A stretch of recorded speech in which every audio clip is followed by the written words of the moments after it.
also on the webinar here on Zoom with us, and she's just going to stay in the background. But if she has any, if there's any questions that I think she's going to be the best person to answer, I'll call on her. And if she has anything else that she wants to add, she'll be able to do that as well. So let me just get the right screen portion here ready to go. And should just take a moment. Not sure why Zoom is being weird, but okay. Okay, can you see my slides? Yes. Okay, perfect. Thank you. I have issues with Google Slides sometimes in Zoom. So what I'm doing is sharing a portion of my screen. So if at any point things look weird, just someone unmute and let me know.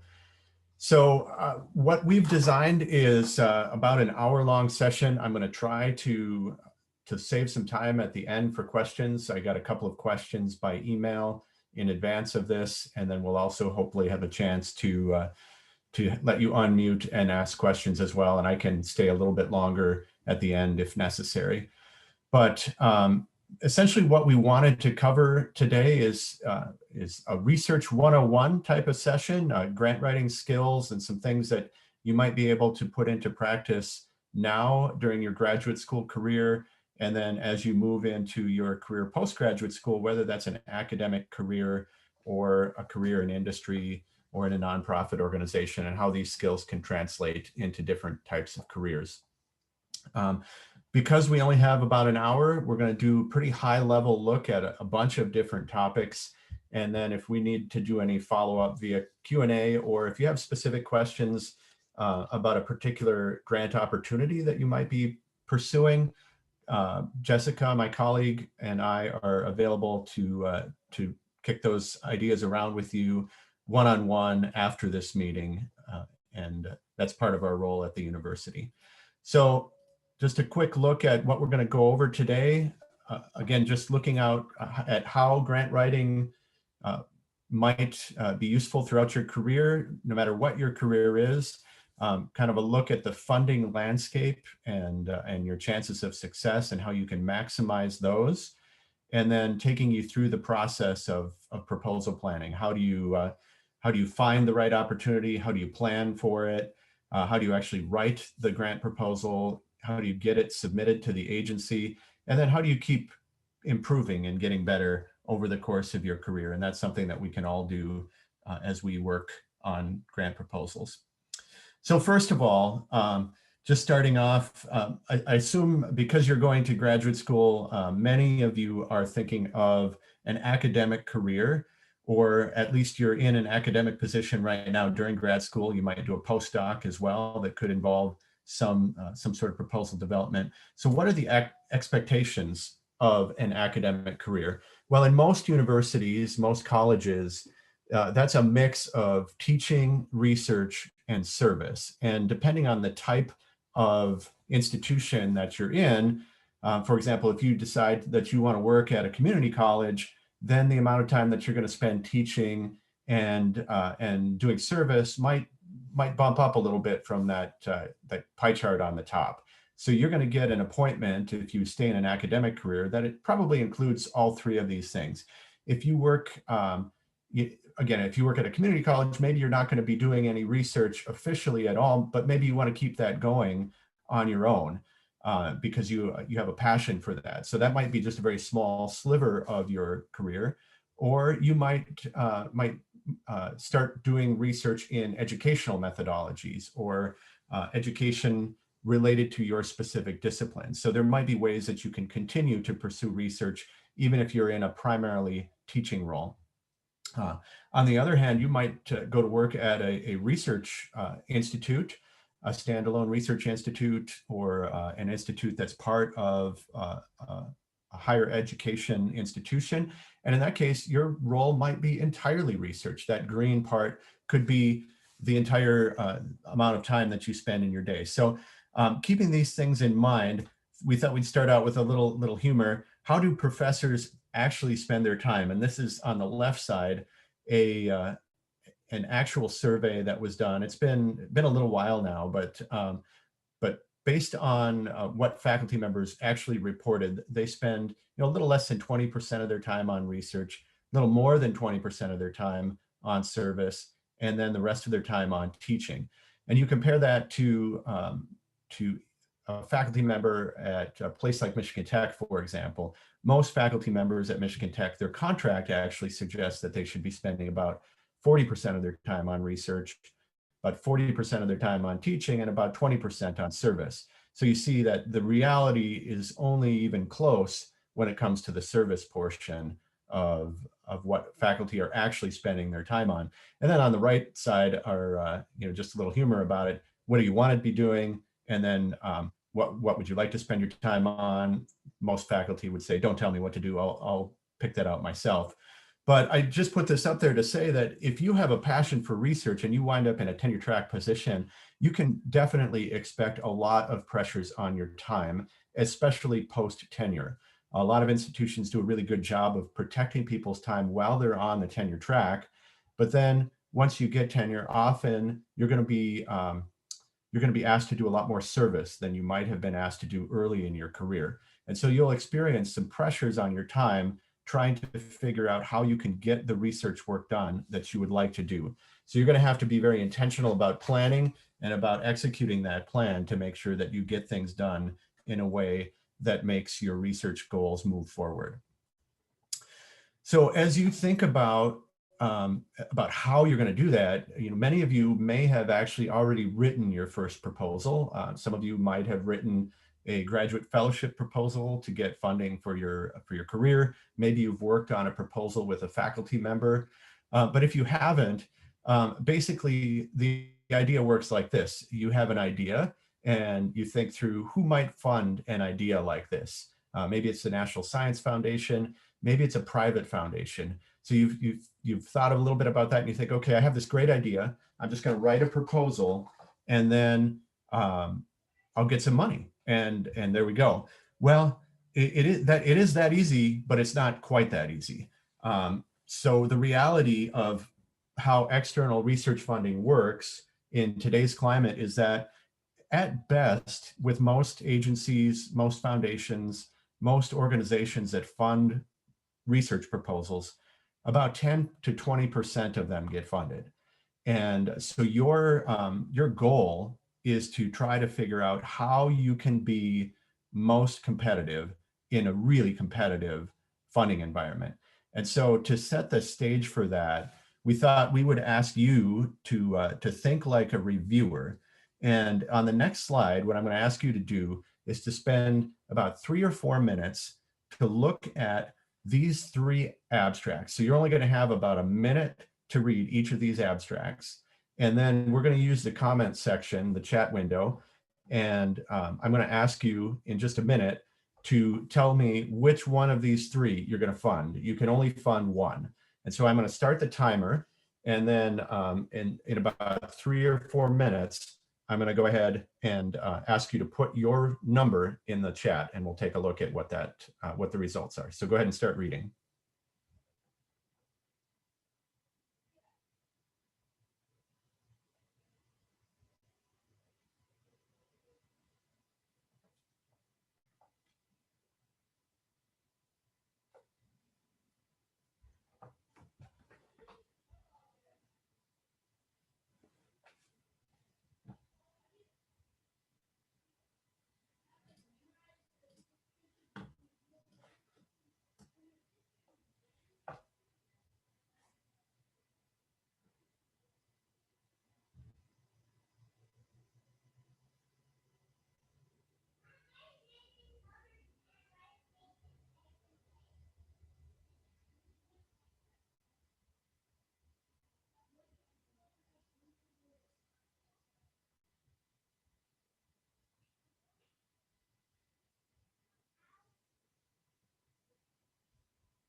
Okay, I'm going to give you about 30 seconds more.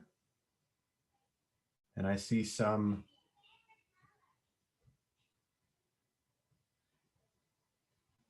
numbers already coming in.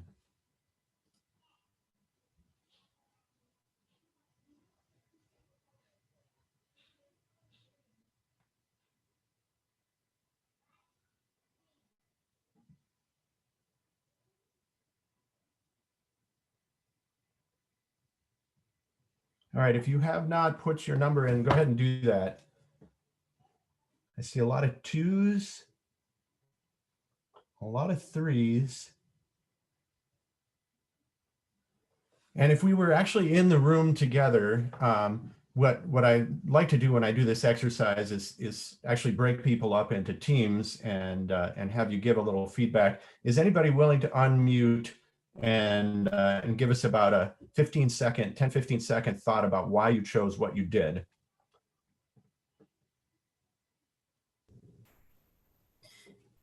Hello? Yes, go ahead, Nell. Yeah, I chose number 2 because 1 has a lot of run-on sentences and passive voice, and 3 has a lot of like high-end words like heuristics, and there's a few others.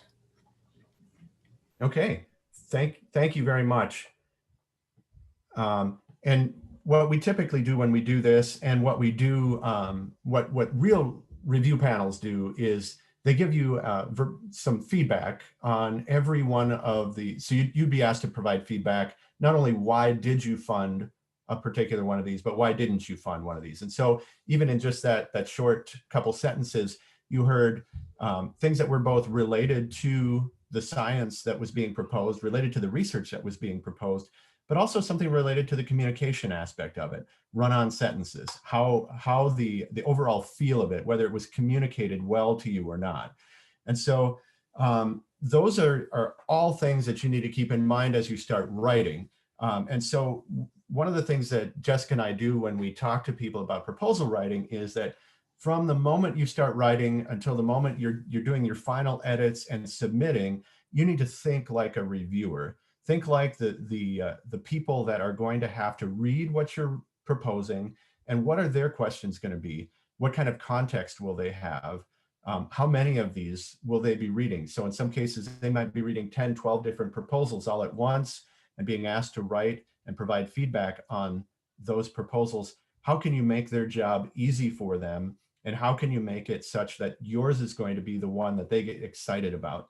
A lot of reviewers that we talk to suggest that you have a couple of pages, maybe you have a 15-page proposal, you have a couple pages to get them excited about what you're proposing. And if you don't do it in those first couple pages, it's highly unlikely that you're going to be able to get them re-energized and re-engaged.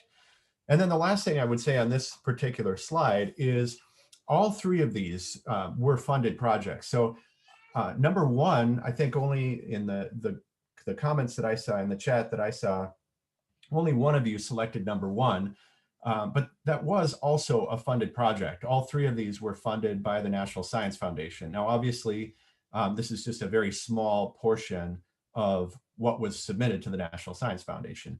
But you see that even within a group of 3 funded projects, you can find things to critique, and you can find things that you like more about one than the other.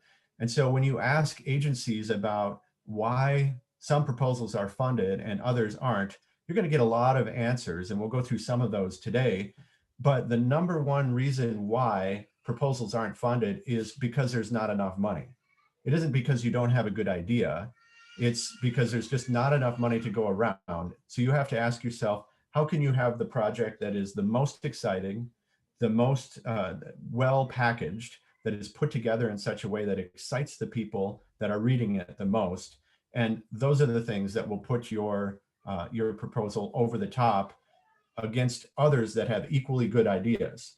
So you obviously have to have a great idea to start with, but there's other things that you can do to help make sure that moves forward. I'm getting a note from Zoom that my screen sharing is paused. Can someone please just tell me that you can still see my screen? Yes, we We can. still see that. Okay, thank you. All right, we'll move on then.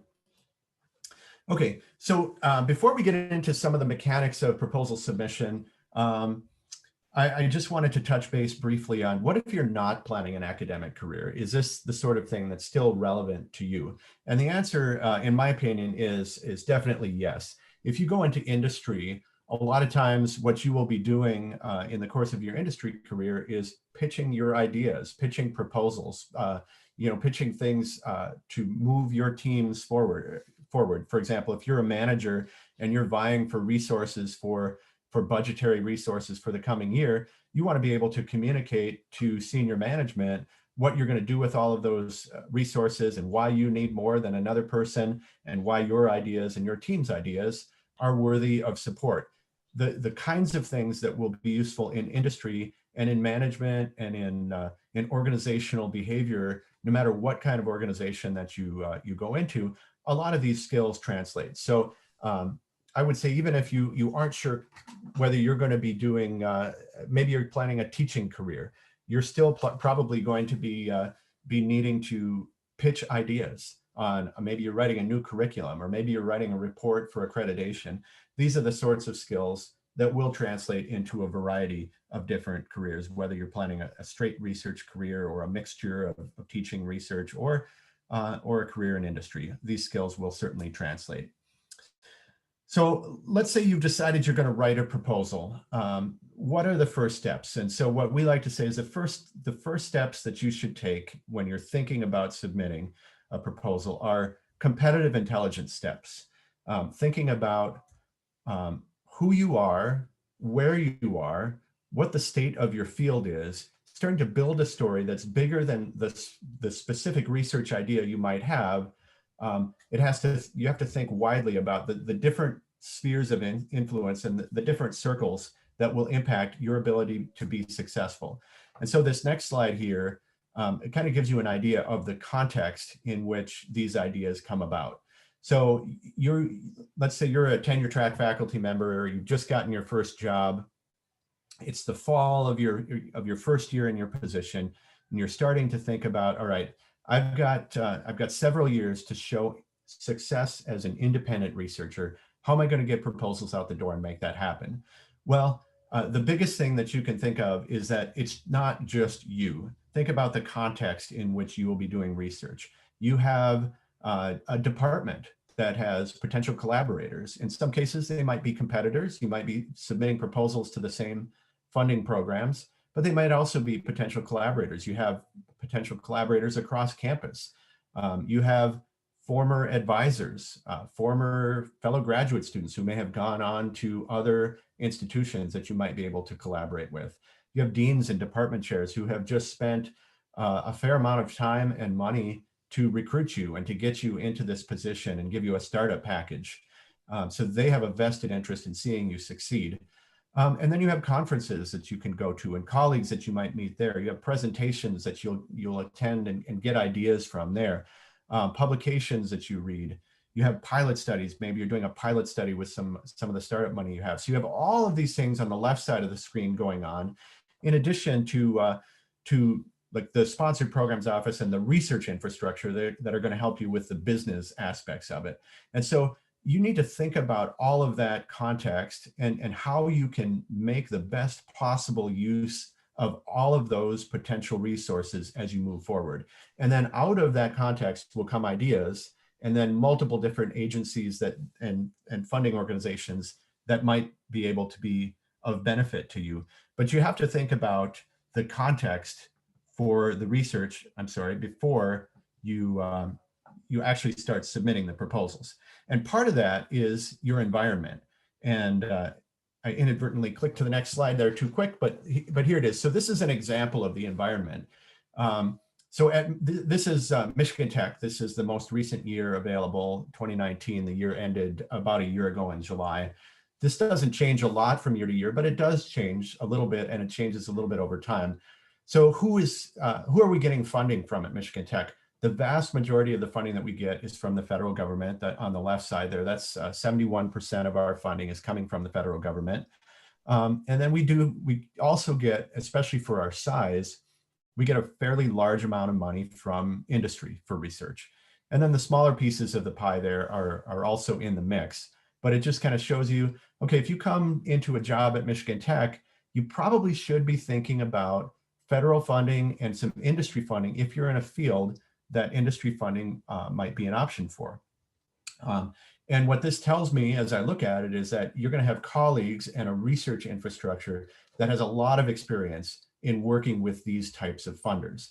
And so if you start to think about, all right, I'm going to write a proposal to my first federal agency, who can I talk to? You're going to have a lot of good resources. On the other hand, if you go to teach at or go and get a job at a primarily undergraduate institution, and you want to write a proposal to the National Science Foundation, which you can certainly do in a position at that type of organization, you might have a harder time finding someone who has experience with the National Science Foundation or with the National Institutes of Health. And so you might have to do a little more work. It's not that you can't do it, but that you're going to have to dig a little harder. And maybe when you go to submit that proposal, you might actually have to work a little farther in advance with your research office or with your business office. In some cases, smaller institutions don't even have a dedicated research office. So these are the sorts of things that you'll want to think about depending on the type of institution that you work at.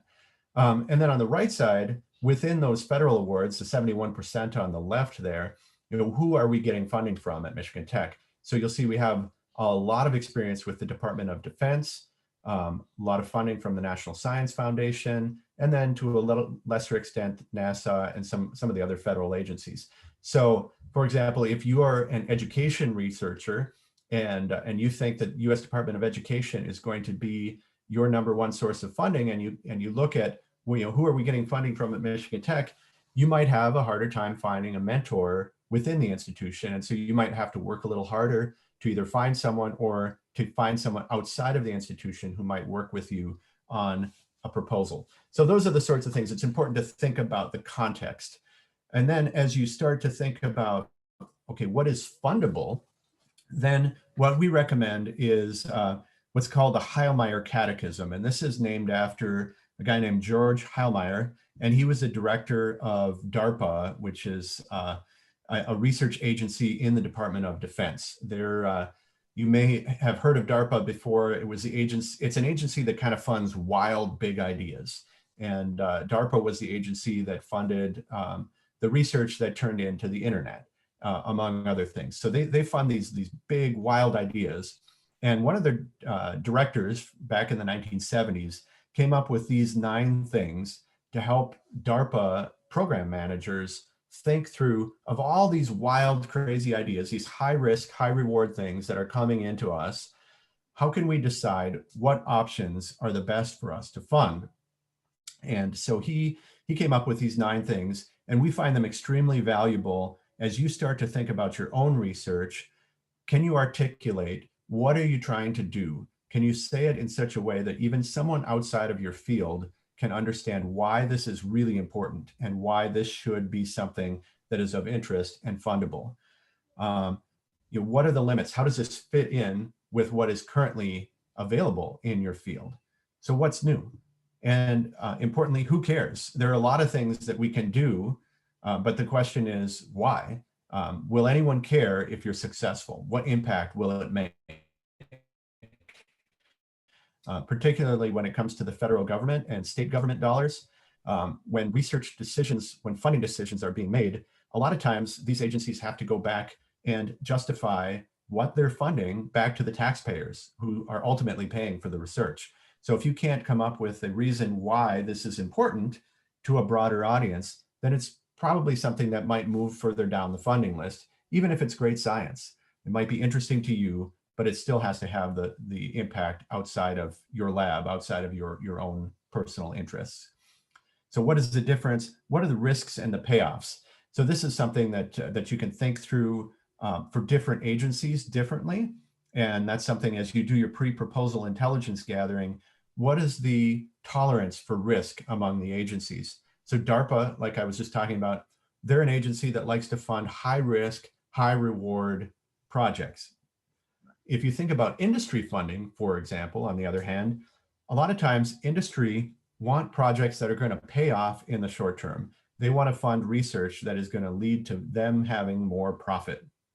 So if you're, for example, doing engineering research and you propose something to GM to improve a part on a car that will make it more lightweight, that's something that might be in their design goals, and that might ultimately help them in a very, very short term. It might be a low risk project.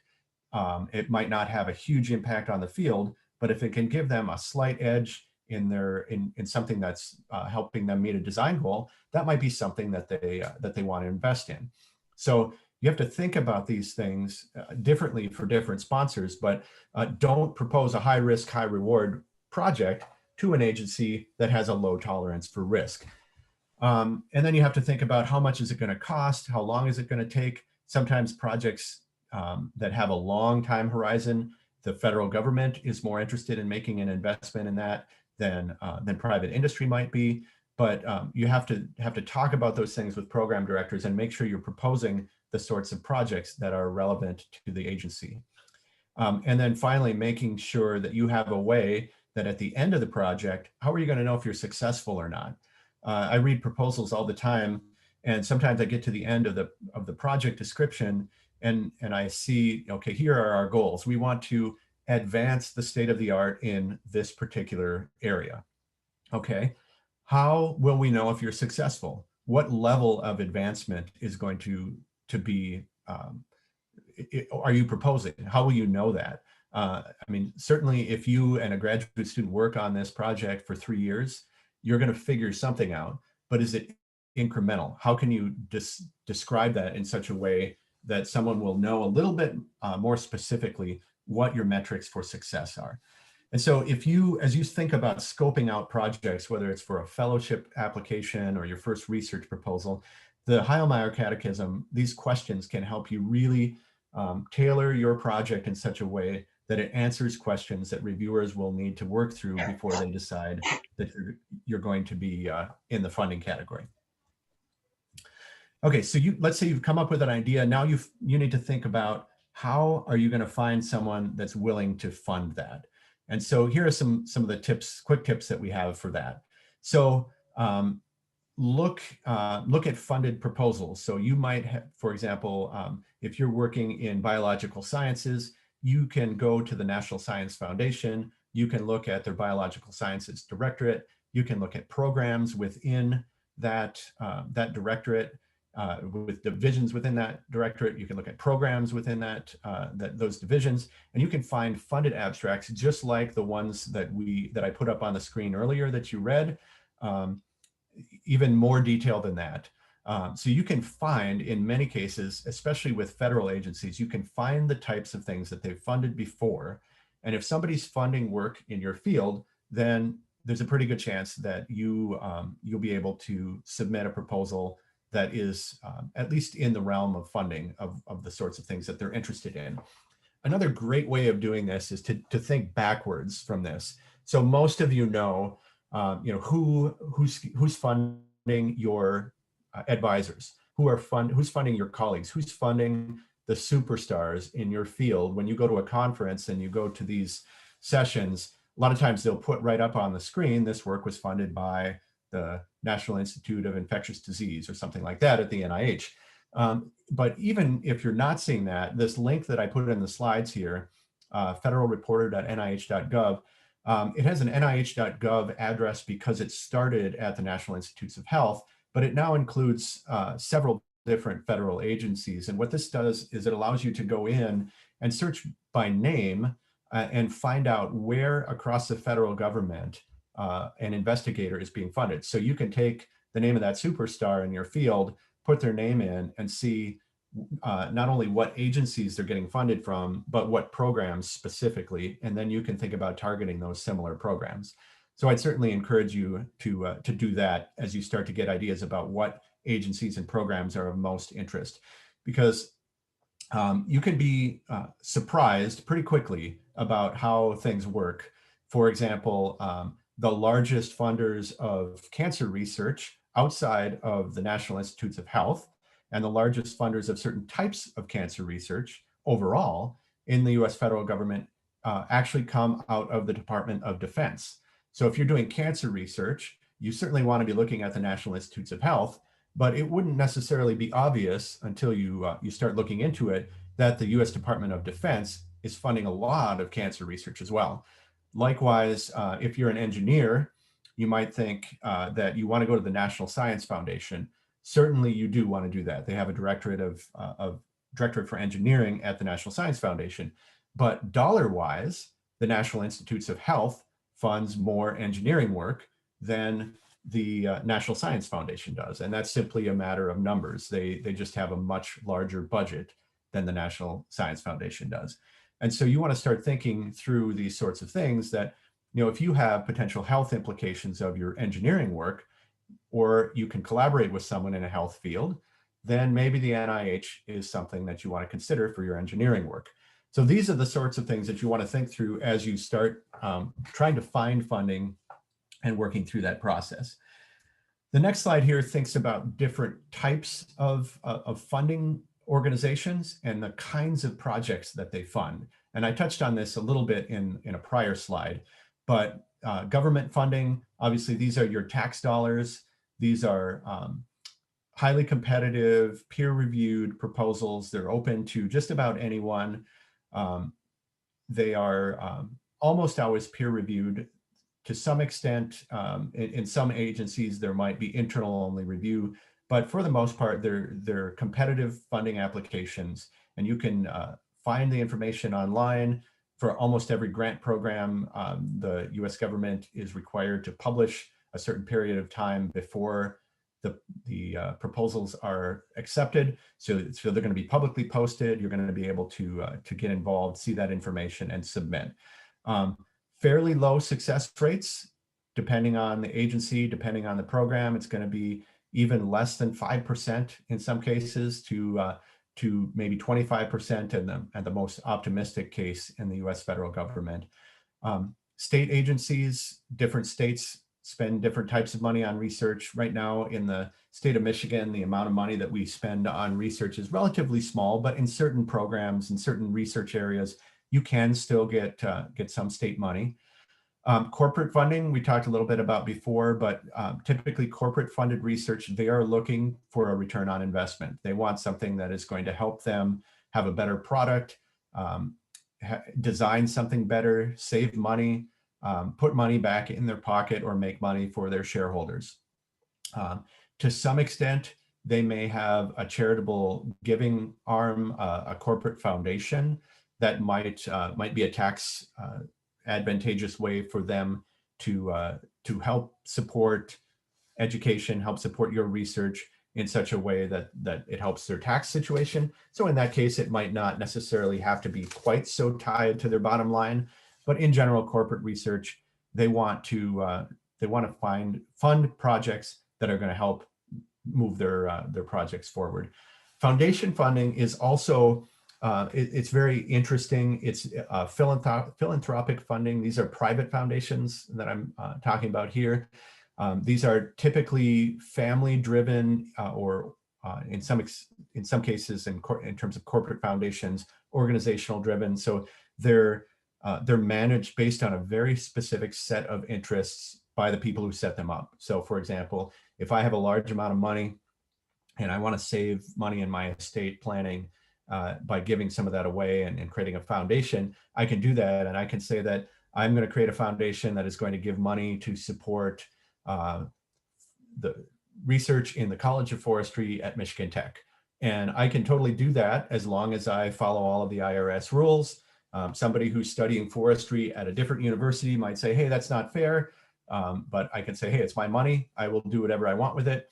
I can set the rules. And as long as I'm giving it away in a way that meets IRS guidelines, I can do that. So there are foundations all over the US, all over the world. There's tens of thousands of small foundations, and then there's really big foundations like the Gates Foundation, the Bill and Melinda Gates Foundation, the Ford Foundation. These are the big ones where they have a ton of money. And the bigger the foundation, the more they operate like a government agency, where you might get websites with specific deadlines and specific program competitions and things like that, peer review. But to a large extent, most of the the smaller foundations operate on a very informal basis. They're much more relationship driven. Corporate funding is like that as well, much more relationship driven. And because of that, typically, in many cases, you're not submitting a proposal until you've already had a conversation and determined that that it's a good fit for either the corporate or the foundation funder. And so in that case, it's a good use of your time. You can, if you can get a chance to have a conversation with a corporate sponsor or a foundation, and you can by doing that, you can very quickly determine whether it's going to be worth the time of both of you to continue that conversation. And then when it comes to actually submitting the proposal, in many cases, it's a formality. For example, our corporate proposals at Michigan Tech have a 90+% success rate because we just don't submit a proposal until we've already had the conversation to determine that it's going to be successful. Typically smaller amounts of funding in the corporate and foundation world. There are obviously exceptions to that, but higher likelihood of success. So you have to weigh the pros and cons of those. As you look to find funding, sorry about the extra field there. There are some resources that you can look to as well. Grant Forward is the one I wanted to highlight on this slide. As a member of the Michigan Tech community, you have an account, or you have the ability to have an account on Grant Forward. You can just do a Google search for Grant Forward, and if you're on campus, you don't need to log in at all. You can just start using Grant Forward. If you're off campus, you do have to do a simple sign-up procedure. Doesn't ask for a lot of personal information, but you can sign up with your Michigan Tech address, and then you'll have access to that off campus as well. This is a grant searching database. We offer standalone sessions on this once per semester. So you'll see those in Tech Today if you read Tech Today. This is a great way to start searching. They have they'll have every federal opportunity, almost every state and local funding opportunity, a lot of foundation opportunities, especially the larger funding of foundations will be in Grant Forward as well. So I'd encourage you, if you have not and you're starting to look for funding, to get into Grant Forward, do an advanced search there. And you can also save searches once you create your account, and have once you get in and play around with the search and start getting relevant searches for your topic, you can set it up so that those are emailed to you once a week, and you don't even have to do the search. It's sent to your inbox. Getting into so let's say now you've done that, you found your opportunity, and you're going to start writing the proposal. What can you do to increase your odds of success? You're going to be competing with other people who have great ideas as well. Again, just like we said, think like a reviewer, thinking back to those abstracts that you read. I put this up here because this is related to those abstracts, in that they were NSF abstracts, National Science Foundation. This is often how NSF works. You can have a panel, you'll have both individual and panel reviewers that will rate your proposal on a scale from poor all the way to excellent. So on the left side, those are literally the ratings you will get from the individual reviewers. And then the panel will typically recommend as a group, whether it's, they use different terms in different panels, but not recommended, recommended, or highly recommended. It could be must fund, fund if possible, not competitive, those sorts of things. So what makes a proposal move to the top? It has to be a great idea and excellent presentation. So you have to pay attention to the detail.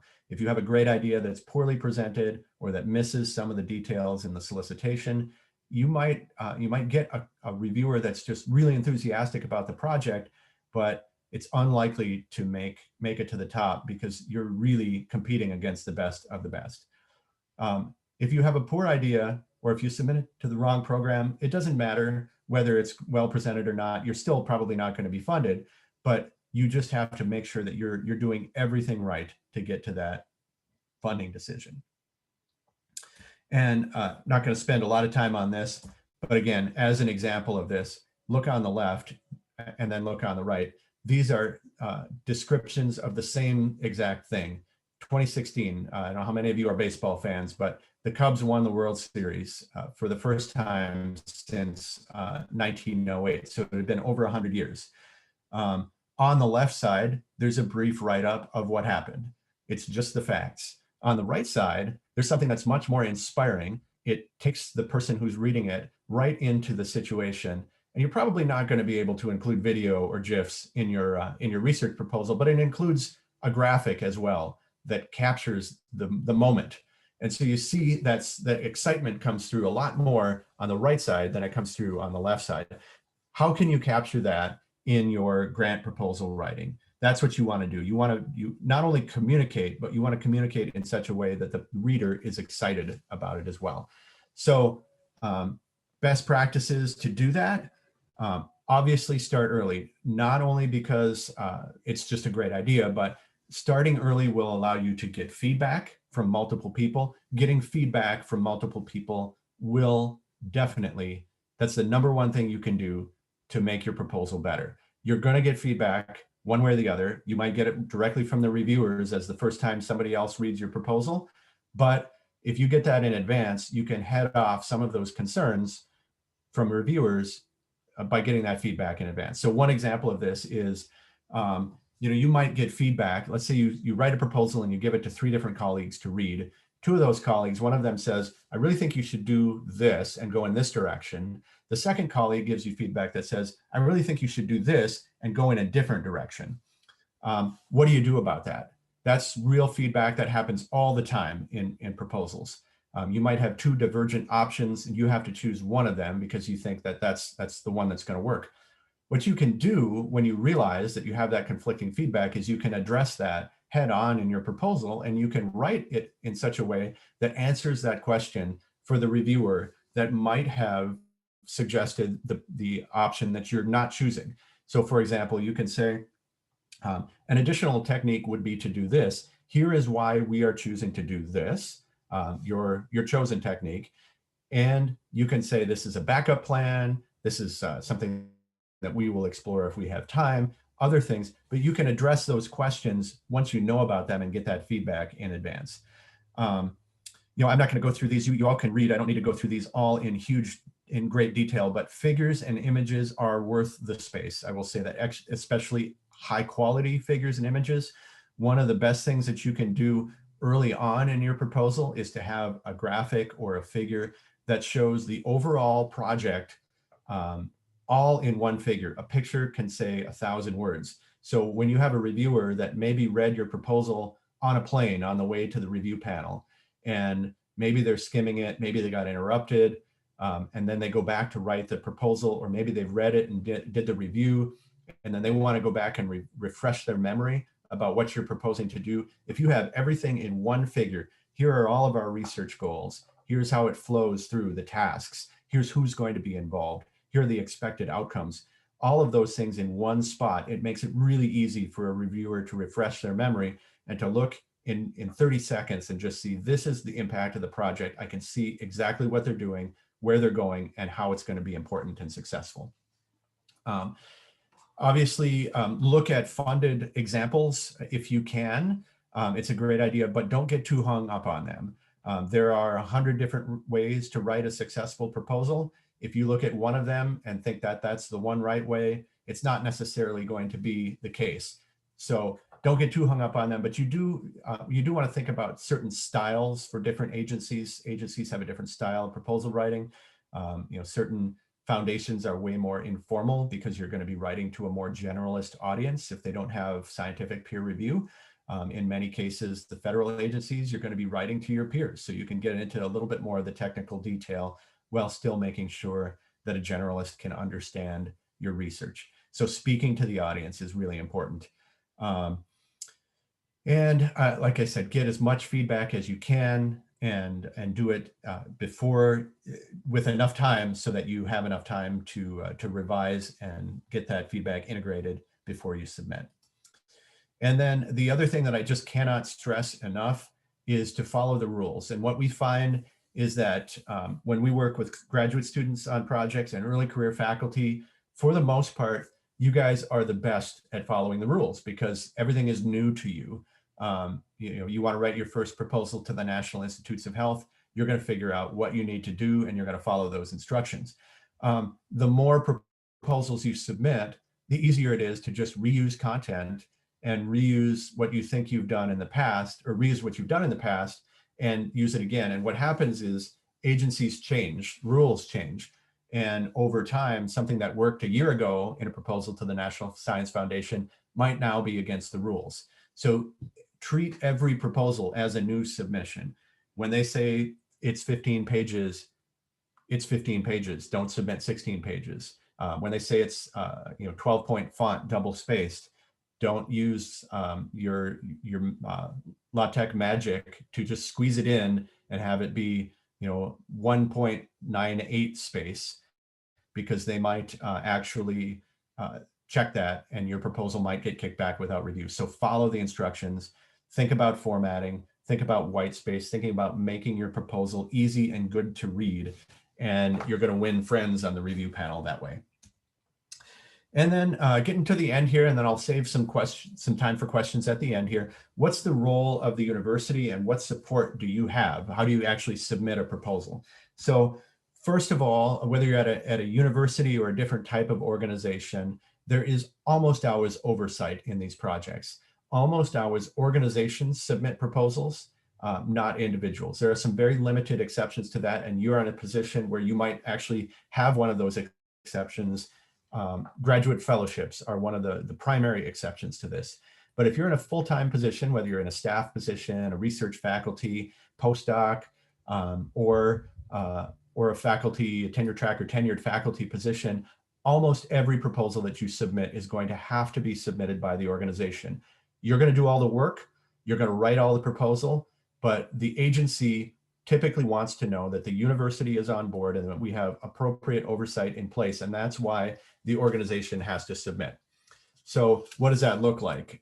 We make sure that we as an institution are eligible. We make sure that you as the principal investigator are eligible. We make sure we follow all the rules, because if we submit something and there's an oversight or an error, and then it gets to the time where we actually want to be accepting those grant funds. This has happened where we had a tenured faculty member submit a proposal on their own to a project that only allowed funding to untenured faculty. And it came time for us to receive the award, and the university had to step in and say, this person's not eligible. I know they spent 50 hours writing this proposal and submitting it, but they're just not eligible. We can't accept this money. And it was just a really unfortunate situation. So working with these areas of oversight in advance will save you headache and heartache over time. So there's institutional oversight, institutional approvals, making sure that you follow the rules, making sure that the budget all adds up, that the budget conforms to university policy, those sorts of things, so that you know that when you submit a proposal that you're actually going to be able to use the money like you need to make it happen when the award happens. To do that, we will have internal deadlines. So at Michigan Tech, most of our internal deadlines are between a week to a few days before the external deadline, depending on the agency, depending on the type of proposal, depending on whether we have to mail something out hard copy. At larger institutions, you might be working under the situation where it's 2 weeks prior to the sponsor deadline. You have to have everything in to have it reviewed. So make sure that you're aware of these deadlines, make sure you're working with the resources internally at your organization, and that'll save you a lot of time, and it'll help you to submit better and more competitive proposals.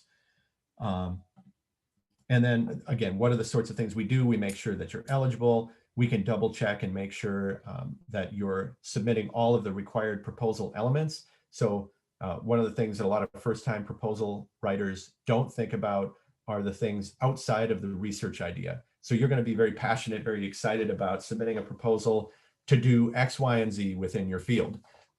In addition to that, you're going to need to prepare a budget and a budget justification and a biographical sketch, a mini version of your CV. You're going to have to prepare a data management plan in many cases. You might have to prepare a facilities document. You might have to prepare a list of everyone you've collaborated with, whether it's giving a presentation or writing a research paper, or being a journal author or serving as an editor. You're going to have to put a list of all these people together. So you have to, our research office will double check and make sure that all of these extra elements that just take up a ton of time, but are very important in the realm of your competitiveness, all of these other elements, we can help you make sure they're in the right format and make sure that none of these things get you kicked out on a technicality before your research project is even reviewed. And then we can also help to provide contact information if you have questions. A lot of times, if you're reading about a proposal opportunity, there may be unclear information, there may be conflicting information, and we need to advance or contact the agency in advance to get that clarified to make sure that you know how to proceed. We can certainly help with those sorts of things. And then there are also situations where you might be writing a proposal and the proposal says, okay, tell us the last 5 proposals that you've gotten from this agency and what you've done with it. And that doesn't mean you, that means your organization. So Michigan Tech, what have we done with the last 3 to 5 EPA projects that we've gotten?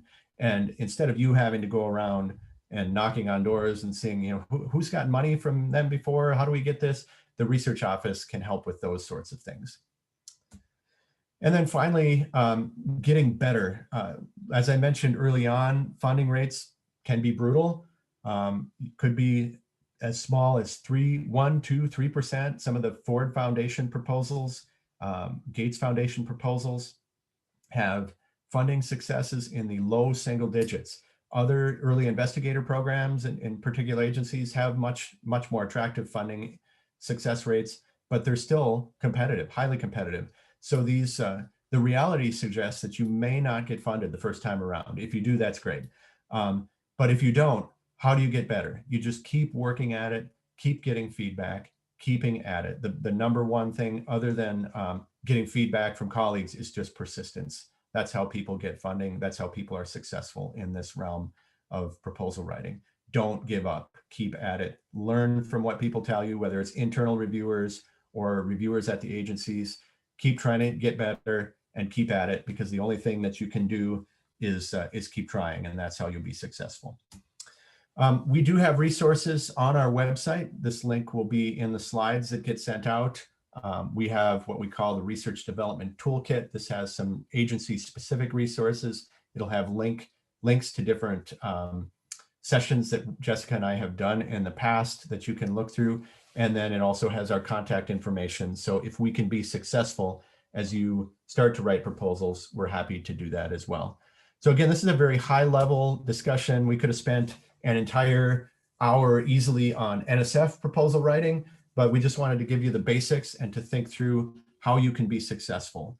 We did get a couple of questions, and then like I said, I'll be able to stay on. I know some of you may have 5 o'clock commitments, but I'll be able to stay on for a few minutes if we have in-person questions as well. The questions that came in advance: when writing a proposal, should I pursue a hot topic or center on my existing research topic, which might not be that exciting? This is a really, really good question. And it's something that a lot of people struggle with. There isn't, and this may seem like a cop-out, but there isn't a great answer to this question without more context.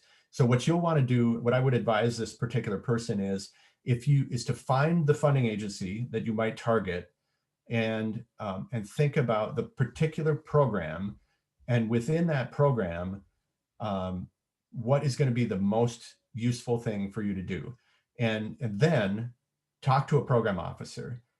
We write a lot of proposals to the National Science Foundation at Michigan Tech, so I like to use them as an example, but program officers are really good resources for questions like this. It's a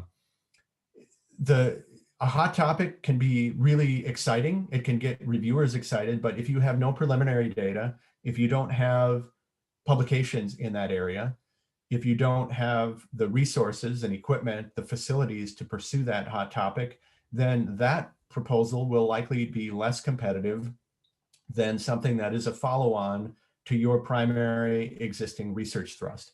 So, I wish I could give a more specific answer on that, but it really depends. If it's an area that's closely related to what you're doing, if it's a hot topic that flows out of some existing research that you've done, and you might have some preliminary data on that, then maybe the hot topic is the way to go.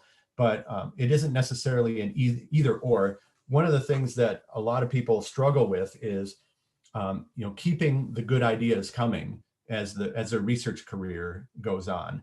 And so you want to think about how you can keep pushing the envelope in your discipline, collaborating with people outside of your discipline, extending into areas that you don't necessarily have a ton of experience in some cases, but that you do have enough to be convincing as a researcher.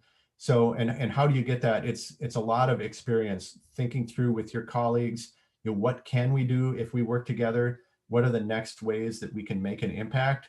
What are the new things that the agencies are interested in? How can I use my expertise to address these things? All of those things can help you come up with ideas, but it isn't necessarily a one or another sort of thing. There are many instances where the next step down your logical research path, even though it might not be considered, earth-shattering or the most exciting thing ever to hit the field, that can still be extremely important. And if there's an impact, then you could pursue that very, very successfully. The next question has to do with location of doing research. Maybe you're a US-based scientist and you're applying to a US-based agency. If you apply to a grant from a Canadian organization, does it matter where you're doing your case research? And to some extent, again, I would say it depends on the agency, but to a large extent, it matters more on the impact of your work than it does on where you're doing the research. So for example, I know of researchers here at Michigan Tech who are getting funding from US-based organizations, but they're doing work, for example, climate change research. They might be doing it in another country. They might be collecting samples in another country, work with animal subjects in another country that might tell us something about evolution that's useful worldwide. The funding agency will want to know that what you're proposing makes sense. They want to make sure that you're not just proposing to go spend the summer in Southeast Asia because you're looking for tourism, but because it makes sense for what you're proposing.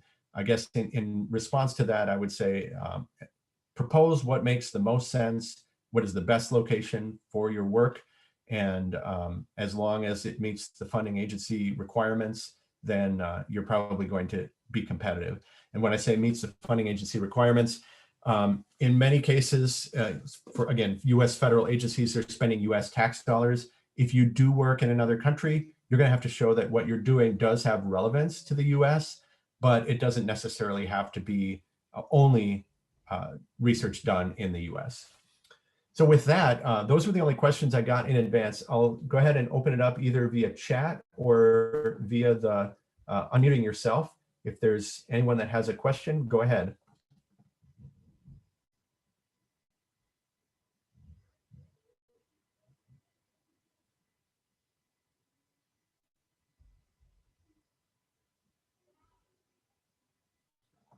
And I will note, while people are thinking, if you do have a question that you don't want to mention here, or if you think of something later on, obviously feel free to go ahead and send that via email or connect with us. You can give a call to our office as well. We're happy to help. Anyone want to jump in?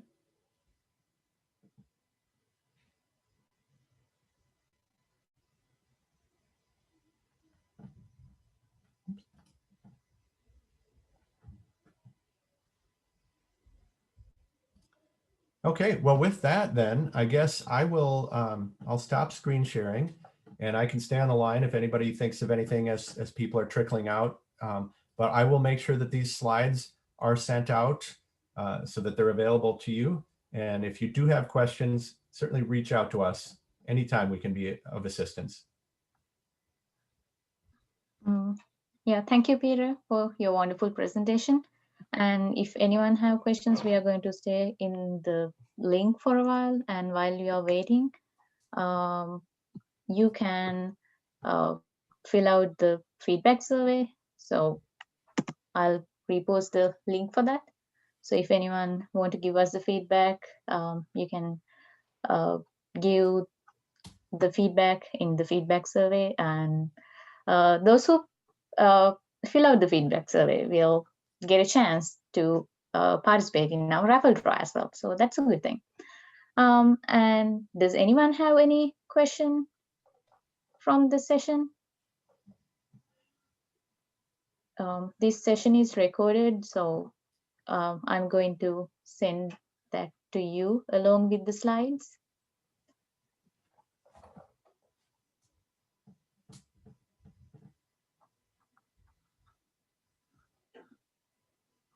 All right. Well, yeah, thank you to all of you for attending. Yeah, I think it seems like they don't have any questions, so we can end the meeting right here. Thanks again, Peter, and thanks for Jessica as well, staying in line. Thanks all of you for participating. Have a great evening. All right. Thanks. Bye-bye. Bye.